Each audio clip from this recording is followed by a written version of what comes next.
Ich heiße Jarvis Bijan, bin 20 Jahre alt, studiere in Iserlohn. Ich bin Nathalie Margot und ich erwarte von der Exkursion, Dass ich dann aufgeklärter bin in Sachen EU. dass wir hier Einblicke in das journalistische Arbeiten in der EU finden. Ich bin Viviana und ich erwarte hier in Brüssel viel investigativen und realen Journalismus. Ich bin Anna und ich erwarte, dass ich auf jeden Fall danach weiß, wie Lobbyisten in Brüssel arbeiten, wie die Pressesprecher arbeiten, wie das ganze Netzwerk da funktioniert.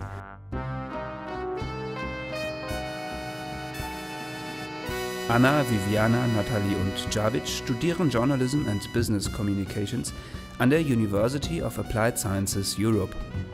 Jeder Jahrgang besucht im 3. Semester die Schaltzentrale der Macht Europas, Brüssel, der Hauptsitz der Europäischen Union. Unter anderen Institutionen sind hier die Europäische Kommission und, neben Straßburg, das Europäische Parlament ansässig. Hier lernen die Studierenden Profis kennen, die den Job bereits leben, für den sie gerade studieren. Delphine Reuter hat die Exkursion von Brüssel aus mitorganisiert. Sie ist Dozentin am IHEX, einer Partnerhochschule in Brüssel. A lot of times, future journalists don't really know how the European institutions work. They might get institutions mixed up, or they don't really know who does what, or how the policies are decided. So it's really important for them to be here and meet those people and see the institutions from the inside to decomplexify the whole process.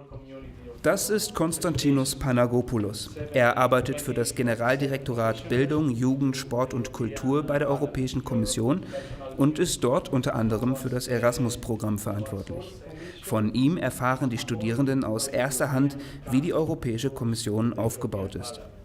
Ich fand es super interessant, weil ich noch gar keine Ahnung hatte von den Aufgaben, die die Europäische Kommission übernimmt. Da hat er jetzt komplett so einen Einblick gegeben und da wusste ich halt wirklich noch gar nichts. Und da habe ich jetzt einen guten Überblick.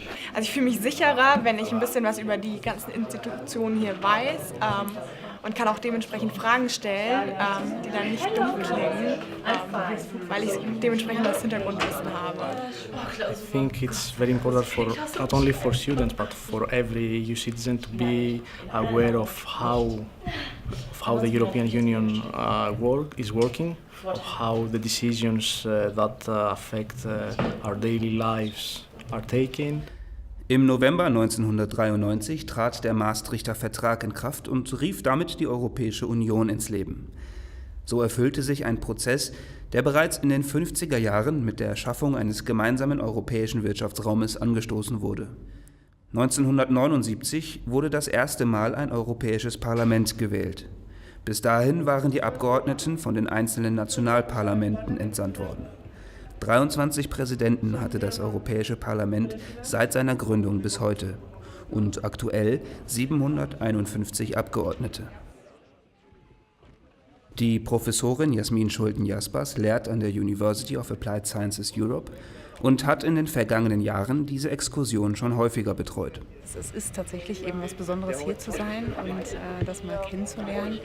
Und im Grunde ist man ja immer ziemlich weit weg von der EU, sonst kennt man es vielleicht aus Berlin, vielleicht waren wir mal im Bundestag oder so, da ist es ja auch mal ein interessantes Feeling, aber hier nach Brüssel kommt man ja nicht alle Tage und man hat ja viel weitreichendere Entscheidungen hier, die hier fallen, als jetzt in Berlin. Insofern hoffe ich sehr, dass es Ihnen was bedeutet.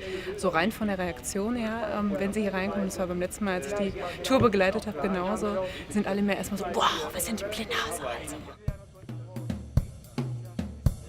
Viel zu verarbeiten. Javid arbeitet nebenbei beim Radio, Nathalie tendiert eher in Richtung Journalismus, weiß aber noch nicht mit welcher Spezialisierung, Viviana ist noch unentschlossen und Anna will in die PR. Ich habe gesehen, ein Programmpunkt ist eine Pressekonferenz, ob wir da dann tatsächlich dabei sein dürfen, ob wir vielleicht Fragen stellen dürfen, was macht ein Pressesprecher, wie arbeiten Lobbyisten und ich glaube, da kann ich auf jeden Fall noch ganz viel erfahren.